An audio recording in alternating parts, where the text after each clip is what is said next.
दोस्तों, आज की कहानी में हम आपको लेकर चलेंगे एक ऐसी स्त्री के पास जिसकी आवाज़ सुनते ही दिल दहल जाता है और जिसके किस्से सुनकर लोगों की रूह कांप जाती है। आज की कहानी एक ऐसे गांव की है जहां एक पैरानॉर्मल इन्वेस्टिगेटर के साथ एक ऐसी घटना घटी जिसे सुनकर आपकी रातों की नींद उड़ जाएगी। और इस घटना के पीछे और कोई नहीं बल्कि स्त्री थी। तो आखिर उस इन्वेस्टिगेटर के साथ हुआ क्या था, चलिए जानने के लिए कहानी को शुरू करते हैं। लेकिन उससे पहले वीडियो को लाइक करें और अगर चैनल पर नए हैं तो चैनल को सब्सक्राइब करें। ये कहानी है 1980 के दशक की।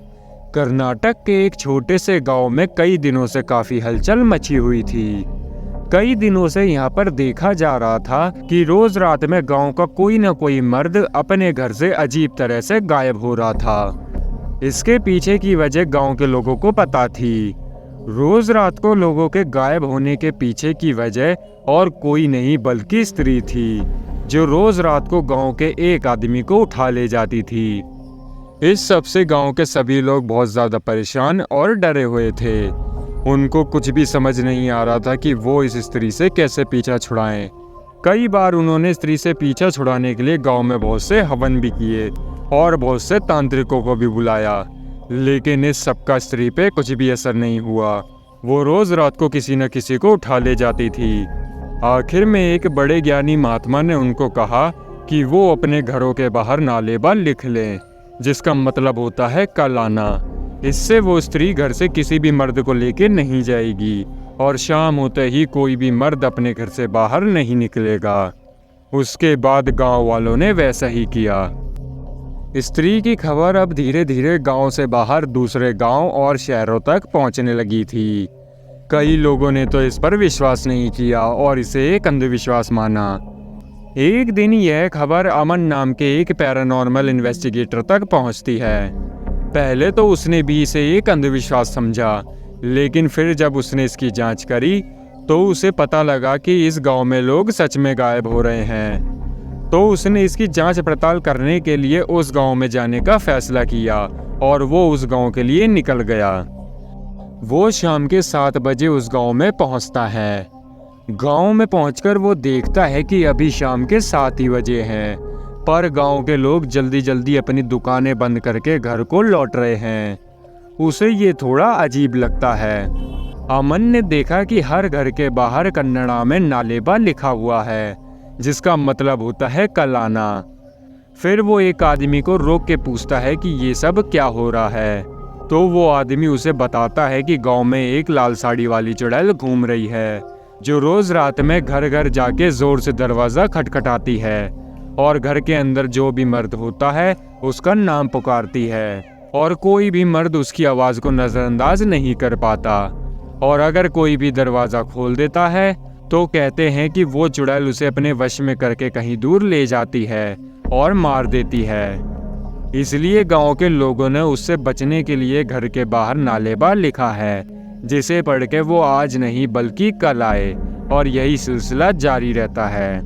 इतना कहकर वो आदमी जल्दी जल्दी अपने घर की ओर चले जाता है और अमन से भी जल्दी जाने को कहता है। फिर अमन वहां से जाने लगता है। कुछ ही दूर जाते ही उसकी गाड़ी खराब हो जाती है। अब अंधेरा हो चुका था और सब लोग अपने घरों के अंदर जा चुके थे। अमन को समझ नहीं आ रहा था कि वो क्या करे, क्योंकि अंधेरा हो गया था तो अब कोई मैकेनिक भी नहीं मिलेगा। फिर वो थोड़ा आगे देखने के लिए जाता है। वो जा ही रहा था कि अचानक से उसे लगता है कि उसके आसपास कोई है। तो वो इधर उधर देखता है। वो देखता है कि वहाँ उसके अलावा कोई भी नहीं है। वो इसे अपना वहम समझकर आगे चलने लगता है। फिर थोड़ा और आगे जाने के बाद कोई बहुत ही मधुर आवाज में पीछे से उसका नाम पुकारता है।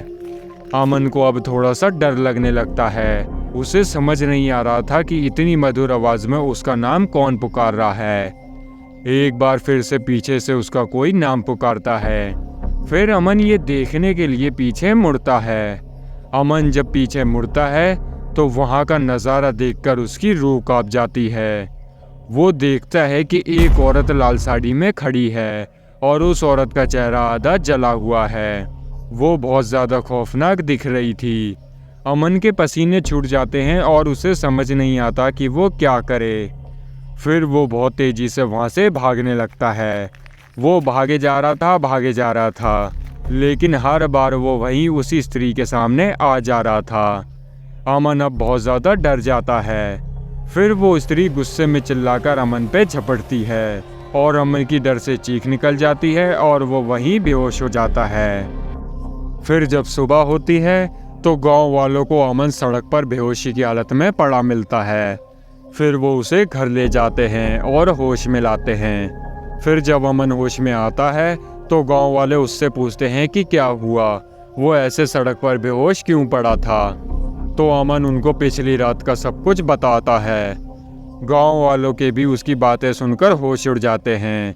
वो कहते हैं कि वो इस गांव का नहीं है, शायद इसलिए स्त्री ने उसे कुछ नहीं किया और वो बच गया। वो दिन था और आज का दिन है। अमन कभी भी उस गांव की तरफ नहीं गया और उसे आज भी समझ नहीं आया कि उस रात उसके साथ क्या हुआ था। आज भी उस गांव के लोगों ने स्त्री के डर से अपने घरों के बाहर नालेबा यानी कलाना ऐसा लिखा है। तो दोस्तों, आज की कहानी में बस इतना ही। और आपको ये कहानी कैसी लगी कमेंट करके ज़रूर बताना। और आपके पास भी कोई इंटरेस्टिंग स्टोरी हो तो हमारे साथ ज़रूर शेयर करें। और अगर आपको ये कहानी पसंद आई हो तो वीडियो को लाइक करें और अपने दोस्तों के साथ शेयर करें। और ऐसी ही और कहानियाँ सुनने के लिए चैनल को सब्सक्राइब करके बेल आइकन को भी प्रेस करें। और हम जल्दी ही लौटेंगे, तब तक के लिए अपना और अपने परिवार का ध्यान रखें।